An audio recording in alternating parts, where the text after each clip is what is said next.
Assalomu alaykum aziz yurtdoshlar, kanalimizga xush kelibsiz deb yangi video roligini boshladik. Hop, juda ham dahshat kotelniyda qattiq tekshiruv bo'layapti deyishganda, mana kotelniy metrolardan hozir ko'rsataman. Kamerani tomonga burib olaman. Mana bu chiqish eshiklari, mana bu tomon kirish eshiklari. Mana kirish eshiklarida ham hech kim yo'q. Mana bu yerdan o'tib olamiz endi. Yerdan qo'yib o'tdik. Mana bu yerlarda turish kerak edi, bu yerlarda ham yo'q. Politsiyskani xonasi. Ko'ramiz hozir. Pastga tushib yana davom ettiraman. Mana odamning ko'pligini qarang kotelniyda.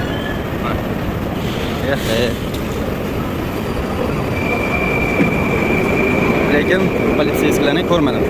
To'g'rirog'i. Следующийni kutib turamiz endi. O'sha o'tiradigan joy qolmadi, to'lib bo'ldi.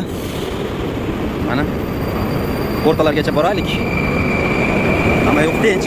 Boshqa joylarni ham ko'rsatib boraman do'stlar. Videoni o'tkazmay kuzatib boringlar. Mana do'stlar tushdim. Hop. Platarskidan perazatga qilamiz. Hozir bu yerlarni ham kirish chiqish joylarini ko'rsataman. Video cho'zilib ketmasligi uchun chiqishda, kirishda ko'rsatib boraman do'stlar.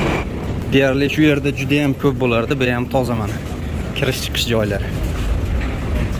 Odamlar vahima qiladi xolos. Mana. Hamma yo'q tinch. O'zbekistonda o'tirgan ota-onalarimiz qo'rqib vahima qilishadi, shunaqa qilayotgan ekan, tekshirayotgan ekan, urib olib ketayotgan ekanda. Hammasi yaxshi mana. Mana do'stlar, odamlarning ko'pligi.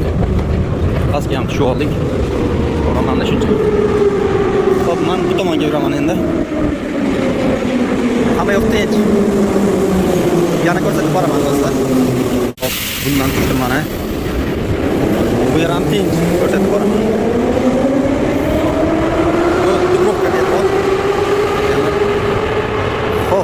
Juda baland ekan, buni ham vaqt o'tmasin chiqqandan keyin ko'rsataman.